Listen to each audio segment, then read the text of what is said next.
Hello, welcome back to The Big Stage, brought to you by Betting Expert. In today's show, we will be looking at the FA Cup, bringing you some banker bets that you can take money home to the bank. Also some value bets, goals galore section, some upsets as well, potentially on the way. There are some lower league teams still in the mix against the big boys, against the Premier League teams. So plenty to look forward to in today's show and, of course, this weekend's football action. But to help me get through the best bets, as well as some potential injury updates and throw some spanners in the works potentially, I'm joined by Ben Dinnery once again from PremierInjuries.com and Dan Jenkins. Ben, I'll start with you. Just how is it at the moment with the Premier League? Just a little bit of a break for you. Yeah, enjoyed it. Enjoyed a little bit of downtime. Of course, we've been following the AFCON, so it's not completely, without football. We've had international games as well, but certainly in terms of the Premier League, there's a lot more time in my schedule to maybe enjoy the finer things in life. So I'm back and fully refreshed for the second half of the campaign. And speaking of finer things, Dan, I'll bring you in here now as well. How is it for you actually researching some of these teams that we've kind of tasked you with in the FA Cup? A lot of kind of non-league involvement and lower league teams. Yeah, there's obviously not as much data for Kidderminster Harriers as there is for Manchester City, but I stuck with it. It's part of the fun of the FA Cup, and it's why we all love it. Great stuff. All right then, chaps, let's get into it with our bankers of the week.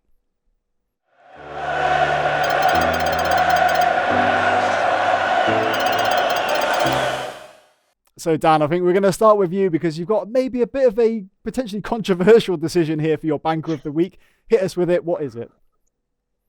Yeah, I'm going for something a little bit different with my bet for the money in the bank section. I'm looking at Kidderminster versus West Ham. I think that's the biggest match of the round, in my opinion. It's why we all love the FA Cup. You've got the fifth best side in England coming up against a team in the sixth tier. I think there are over 110 places between the sides in the football pyramid. So it's obviously brilliant as a neutral, but I love these kind of mismatched fixtures from a betting perspective as well. I think the bookies often struggle with these kind of games, which is great for punters. They have no real base for the two sides. It's not like a Premier League match when the two sides face off at least twice a season. There's not much to go on for Kidderminster versus West Ham. I mean, the Hammers are obviously the favourites in the 1x2, but I'm seeing a lot of potential in the Asian handicap market. I think the bookies are being a little bit conservative with it. The Asian line is at West Ham minus 1.5 goals. The bookies think it'll be either a 1 or 2 goal win for the Hammers, and I sort of disagree. I can see a couple of scenarios. I think it's definitely realistic that West Ham just blow their opponents away. They're more than capable of scoring goals. They've scored 3 or more goals in 2 of the last 3 away games. I think only Manchester City, Chelsea, and Liverpool have scored 3 or more goals in more of their league matches than West Ham have this season. So with that in mind, 1.5 goals in the handicap line looks pretty generous. You push that out to West Ham minus 2.5 goals, and you'll get odds of around 3.0. That's very tempting considering the 100-odd places between them, but it's hard to completely write off Kidderminster. I mean, who doesn't love an underdog? They are out at 13.0 to win the game in 90 minutes, 3.95 to not lose the match in 90 minutes. So, they're no pushovers. They haven't lost any of the last 10 home matches. That includes one against Championship side Reading. They kept clean sheets in 7 of those, and they've got history in the FA Cup. They made it to the 3rd round 3 times in the last decade, the 4th round twice. I think that's very impressive for a non-league team. So I think it's not going to be an easy match for West Ham, which I think gives the hosts a lot of value. So my approach for this match, it's to just kind of go for both of them. I'm making 2 single bets on this match, one on West Ham minus 2.5 goals and one on Kidderminster plus a half goal. That way, if Kidderminster win, if it's a draw, or if West Ham win by 3 or more goals, I'm in profit. It's not a betting approach I've taken before. I think there are some drawbacks. You obviously have to bet double stakes, which isn't ideal. I just think it covers a lot of outcomes, and it could be a banker. I mean, there's a fine line between genius and insanity, and I think this is the line. But I mean, it's not for everyone. With that in mind, I'm going for Kidderminster plus 1 goal. That's at 3.05 with Unibet. I really like the hosts here. Lovely. And I think, Ben, we can bring you in here as well because there is potential, obviously, rotation from West Ham as well. But any kind of latest injury news that we need to be aware of, or players coming back potentially in the FA Cup clash? Yeah, I mean, certainly in terms of squad management, the Hammers are doing fairly well. David Moyes is really, managed those players exceptionally, considering they've been involved in European competition as well. I'm edging towards, certainly what Dan's saying there. I think it will be a little bit tighter than maybe the bookies are going for. Kidderminster have been playing throughout this break, so there's been no winter or international break for those lower division teams. So, that can work one of two ways. Either they're going to continue in that same vein and continue in that groove, whereas West Ham may just take a little bit of time to get back on their feet and get back into the pace of the game. And also, we're ahead of a double Premier League game week. So again, David Moyes may be looking ahead at those games against sort of Watford coming up and managing his squad carefully. Now, I do expect West Ham to get through and progress into the next phase of this competition. But like I say, it could be just a little bit tighter than some may think. Lovely stuff. Now, I want to hand over to your best bet as well of the week, Ben. So you've gone for another non-league side in action against a higher division team. So Boreham Wood against Bournemouth, your best bet. Yeah, my standout bet really is for both teams to score here. And by no means Boreham Wood have been pulling up any trees in the National League in terms of their goals for column. But this is a knockout competition. And what I would say, on the road this season, they have managed to score in every game. They haven't, when they have lost, they've never lost to nil. On the flip side, Bournemouth, who are strong, they've recruited really well during the transfer window. They've brought some real Premier League pedigree into that squad. Freddie Woodman potentially in goal, but Nat Phillips, Todd Cantwell, and also Kiefer Moore is another big signing up front. So, like I say, I do fancy Boreham Wood to get a goal there. And I can't really see Bournemouth keeping a clean sheet, but I do expect them to push on maybe in the second half. And for the more adventurous, I do like the look of Bournemouth to win and both teams to score, which comes in at around about just under 3-1. Also, shout out to Boreham Wood. I think you noted down in the stats as well. They're only 2 points off the top in their division, but it's actually they're fifth in the table. So, I mean, really tight, really entertaining league. I think that is to go and watch. But yeah, so great stuff, Ben and Dan, on your bankers. So hopefully we get some profit out of those. But now we're going to move on to our goals galore section, where we're hoping for some entertaining games, and our accumulator for this one coming from Dan.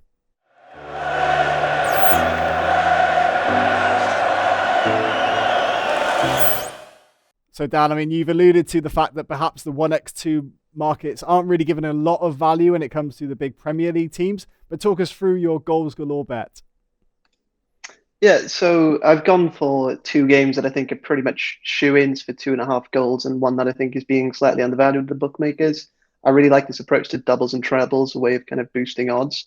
So you got Chelsea versus Plymouth as the first of the two shoe-ins. I think that's one of the early kickoffs on Saturday. Chelsea just steamrolled through Chesterfield in the third round, won 5-1 at Stamford Bridge, and I think it'll probably be a pretty similar outcome here against the League One side.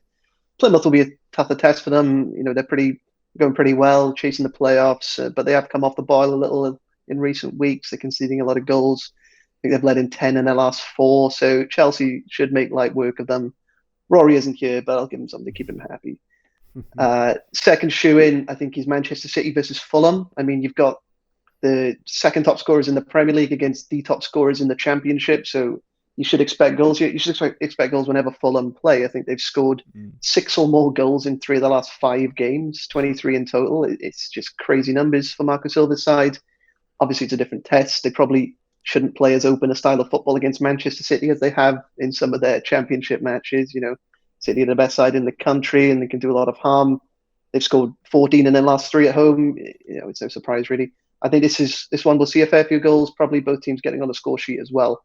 So that leaves Wolves versus Norwich as the decider. I'm going over on goals when Wolves are playing would have been a pretty stupid idea a month ago. They had that run of, I think it was 8 consecutive games where they had under 1.5 goals in their matches, but that couldn't continue forever. They've had over 2.5 in their last 3, including that 3-0 win over Sheffield United in the third round. So yeah, I think Norwich obviously capable of conceding a few goals. They've shown that throughout the season, but they have been scoring more lately. They've actually had 6 in their last 4 in all competitions.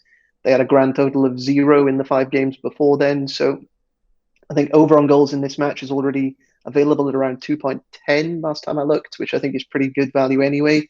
Same applies to the other 2 matches. You could put them down as singles and feel pretty confident. But the value comes when you put them all together, add in what I believe are 2 shoe-ins with that Norwich Wolves game, puts those odds up to about 3.0. I think that's great value for this treble because, in my opinion, it just comes down to that one match. Lovely stuff. And of course, yeah, so obviously playing responsibly, but it is a great bet to actually go and enjoy because you're rooting for both teams like all the time. Whoever's attacking, you want them to score, you want lots of goals. But Ben, I just want to bring you in here as well, just to maybe talk about the mindset of the managers perhaps. I mean, so would Pep Guardiola be resting players for their game? Thomas Tuchel the same for Chelsea? So yeah, like would that be an issue potentially when looking at over bets? Yeah, possibly. But, when you consider the squads that these managers carry, effectively Pep Guardiola's got 2 starting 11s that could do really well in the Premier League, and he can rest and rotate and interchange those players and also have a fluidity within the formation and setup.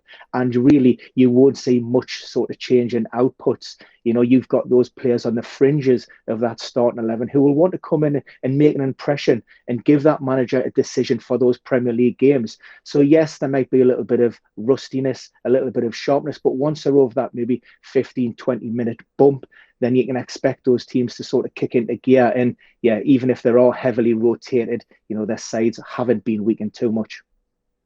Yeah, nice one. So hopefully that is a nice 2-1 winner for Dan in the goals galore section. But now we're going to move on to our value bets, where our pundits have basically picked out some odds and some bets where potentially the bookmakers have got it wrong.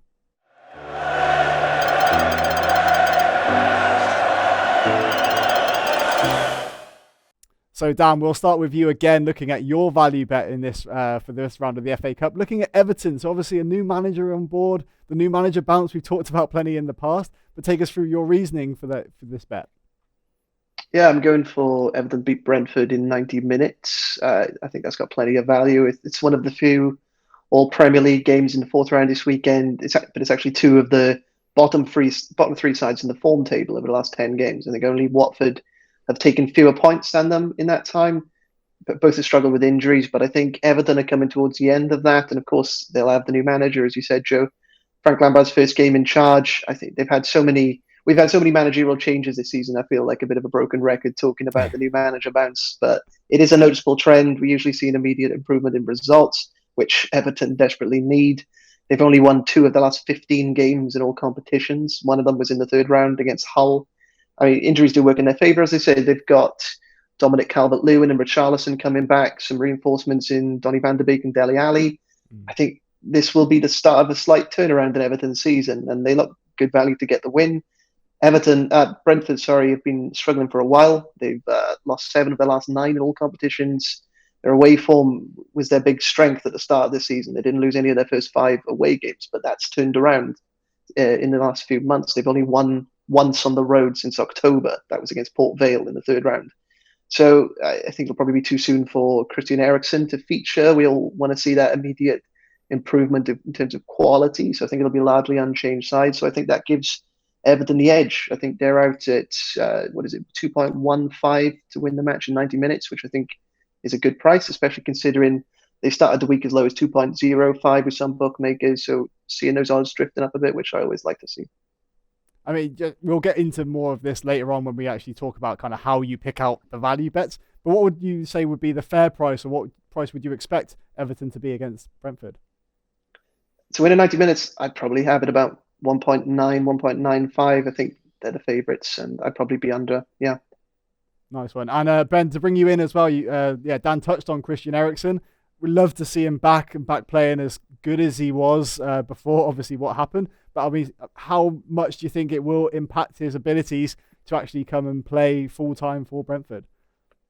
Yeah, I mean, it's going to be very difficult. First and foremost, Christian Eriksen hasn't been involved in full team training for almost 7 months now, although he has had sessions out in Ajax. But like I say, in that team environment, that competitive, highly charged environment is slightly different. So it is going to take a little bit of time for him to find his feet, particularly in the Premier League, which we know, in terms of the intensity is the highest, in the world.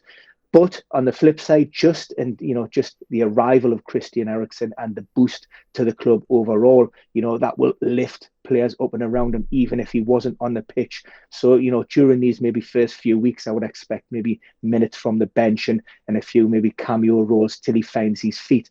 Fingers crossed. For Everton, I know Dan did touch upon it. Calvert-Lewin has actually picked up a slight knee problem, so he's definitely out of that FA Cup tie. And fingers crossed he does miss our Newcastle game next week in the Premier League. But look, I have to agree there with the sentiments and new manager bounce and Frank Lampard. Things couldn't get any worse under Rafa Benitez, and not only for the players on the pitch, but also that that environment and the atmosphere at Goodison Park. It will be absolutely jumping, and I do expect Everton to go out and get the victory and to take them through the next round.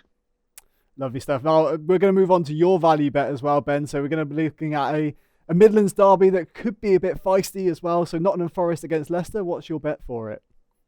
Yeah, so I've picked out Nottingham Forest for the straight up win in 90 minutes. That comes in at a smidgen under 3-1. And yes, Forest have been in very good nick in recent times. They've won 5 of their last 6 at home, which includes a victory in their last round over Arsenal, a 1-0 victory. But I'm focusing mainly on the defensive worries for Leicester.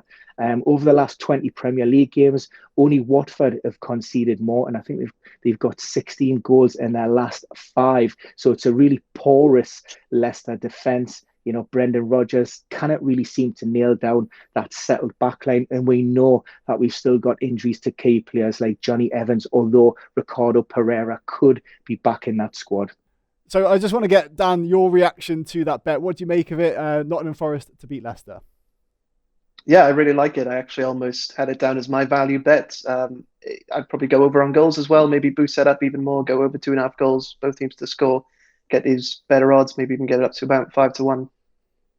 Lovely. Now, before we move on to our long shots and some more big odds for our bets, we're going to have a section called the Expert Eye, where I dig a little bit deeper into Dan's mind and the processes he follows to find these value bets.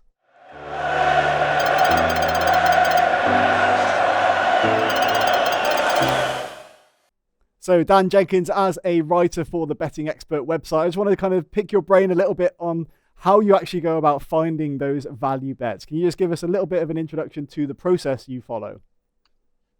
Yeah, so I only really bet on the Premier League, the Champions League, some cup competitions like the FA Cup, of course, major international tournaments when they roll around. I find it best to kind of narrow your focus a little bit so you can get a bit more clued up on certain leagues or teams rather than just guessing. You can bet on hundreds of leagues these days, so I think it's better to kind of narrow that focus. I'll usually start the week looking at upcoming fixtures. I like to see where the bookmakers have their Asian handicap and goal lines for each match, whether any of them kind of jump out at me immediately. But it's quite rare for me to bet that early on matches. I prefer to wait and see how the market changes. So my approach isn't to try and beat the bookmakers. I think that's a pretty impossible task. Bookmakers invest millions of pounds on advanced prediction models for sporting events, especially for the Premier League. The margins are so fine. So I prefer to try and beat other punters, to try and beat the market. I like to see where people are betting, to see which teams other punters are kind of infatuated with, and to just then go the complete other way. So I'll give an example. The previous round of the FA Cup, you had that match between Nottingham Forest and Arsenal. When the markets opened, Arsenal were at around 1.85. So the bookies thought they had a roughly 55% chance of winning that match against Forest in 90 minutes.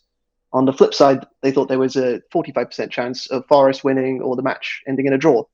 A lot of punters, including pretty stupidly me, piled onto Arsenal. Those odds dropped from 1.8 down to about 1.55, 1.6 before kickoff. That is an alarm bell for me. So when that happens, you don't back Arsenal, you go the other way. Nothing big had changed for either team. Arsenal were still as they were to a man, Nottingham Forest as well. The bookmakers still thought Arsenal had a 55% chance of winning the match on the pitch, but they were taking bets as if they had a 65% chance of winning it. On the other side, they thought Forest win or a draw had about a 45% chance of happening, but they were taking bets as if it had a 35% chance. That 10% gap doesn't sound like much for one game, but over a course of the season, that's where you find the value. So do that over a long period of time, over a season, over 2 seasons, you'll start to see some good returns. Nice. And can you talk about a little bit of like the actual tools that you might use to actually monitor these fluctuations in the markets? Yeah, so for stats, I use a few paid services like Opta, Football Form Labs, but there are some great free sites out there for stats. Soccerstats.com is a brilliant website, especially for the Premier League. I think that's best for data on the goals markets. They have average match goals for each of the Premier League teams, goal margins, over-unders, all split into home and away games, so it's very easy to navigate. Soccerway is brilliant for looking at past matches and results. 11v11.com has results data going back centuries. I keep track of expected goals using Understat. I also use I also use whoscored.com for things like style of play to see if there are any potential mismatches or weaknesses when two sides play each other. I also like to keep my own stats that I update each week for the Premier League. I have my own kind of prediction models and tools I've been working on. I plan on updating these probably in the summer, so next season I'll hopefully be even better off. And again, I'm a bit biased, but bettingexpert.com does have some really great resources that I use. The Academy is full of information on betting types, betting theory. The site itself is also full of tips from the public, so it's a good way to gauge where people are leaning on certain matches. Whether you choose to follow or ignore that is completely up to you. But I would say there are a couple of golden rules that I always follow, regardless of when I'm betting, what leagues I'm betting on. Number one, back the ugly ducklings. I mentioned this a little while earlier, but I love backing the sides that nobody else likes. You usually get better odds because odds are often based on how a side is perceived rather than how good they actually are. So Burnley plus half a goal has been an absolute goldmine for me this season. Mm-hmm. Arsenal have been great value in the outright markets because nobody likes them. You know, the same logic applies for goals and for draws. I love going under on goals and backing no on both teams to score. Same goes for draws. Punters will often back over on goals and go for high scoring matches because that's what they want to see. You know, it doesn't always happen, so you're better off going the other way. Number two, I like to look at form over a few weeks or months rather than just over a few games. The best example of that we touched upon earlier, Aston Villa this season, they lost 5 consecutive matches in the Premier League under Dean Smith, changed the manager. You know, that was never going to continue. They were never going to keep losing those matches. They're a decent side with some good players, probably finishing mid-table. So I backed them to win their next few matches. They won 4 out of the next 6, but again, that was never going to last. So I backed on them to lose. That's exactly what happened. It's hard to do, but you have to try and find each team's sort of flow of results over the course of a few months rather than just looking at a few weeks or a few games. Final rule is to just be responsible and to be realistic, to only bet money you can afford to lose, and to know that it is quite difficult to predict the future. You can spend hours studying form, studying players, playing styles, underlying data. You can make a perfect bet, but it still might lose to a 90th minute own goal. You know, it's football. It's massively unpredictable, and I think that's why we all love it. Yeah, or a beach ball might come on the pitch and then end up being a goal. Yeah, anything can happen. Exactly. But I mean, just another point as well about staying in control. So how do you actually then, obviously, yeah, stay in control, but keep track of your bets and don't bet too much? I mean, how do you kind of handle that?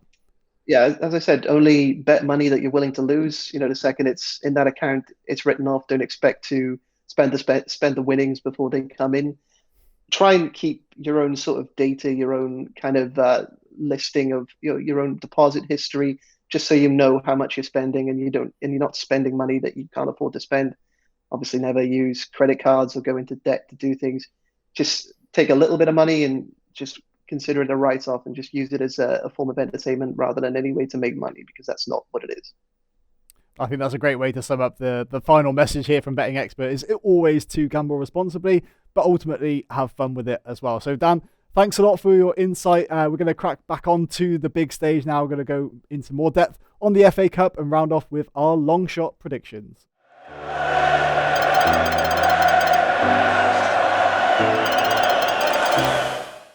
So Ben, I think I'll bring you back into the show. You've been sat there very nice and very patiently. But give us your long shot for the FA Cup round. Yeah, I'm going to the Potters. I'm going to the Stoke and the Wigan game, and I'm going to draw half time and the away team Wigan to win. That comes in at a massive 10-1. Now, over around 57% of Stoke's games at home this season have been a draw at half time, whereas with Wigan, around 54% of those games have been drawn at half time. Now, the visitors, they've won 10 of their 13 games on the road. They've only been defeated once. And Stoke, they're only averaging around about 1.36 goals per game at home. And for me, I really, really, really like this bet. Like I say, Wigan are absolutely tearing up League One. And I expect it to be a tight opening 45 minutes and the visitors to maybe nick 1 or 2 on the break in the second half. Lovely stuff. I like that. Dan, let's get your reaction to that bet. Do you think that's got some legs to it? Those odds, yeah, that's crazy. I'm backing that now. That's a good shout, actually, Ben. I like that. That's a ringing endorsement if ever I heard one. All right, Dan, let's get on to your long shot then for the round, please. Yeah, I'm going for Middlesbrough to qualify over Manchester United. That's in Friday night's match. I mean, it's hard to count on Manchester United, especially when they're playing at home. Teams can go to Old Trafford, I think, these days and expect something out of the match. United have won 8 of their last 14 home games in all competitions. Only 7 of them were by a single goal. So, Wolves, Aston Villa, West Ham, they've all won there this season. Everton and the Swiss side Young Boys have got draws. They aren't scoring as many goals as they once were. They've scored 1 goal or fewer in 7 of their last 9 home matches in all competitions. They've only won 1 home match by a margin of more than a single goal since September. So that kind of record isn't going to scare Middlesbrough. Manager Chris Wilder, he's got a really good record against United. Obviously, he was in charge of Sheffield United for much of last season. They had a dire campaign, but they still had a couple of good results against Manchester United. They only lost 3-2 in the home game, and then they beat Manchester United at Old Trafford in the away fixture. So he obviously knows how to get a result against them. He only took over in November, and Middlesbrough have since been one of the form teams in England. They've won 8 of the last 10, losing only once. They're doing brilliantly on the road as well. They haven't lost an away game since he's taken over, I don't think.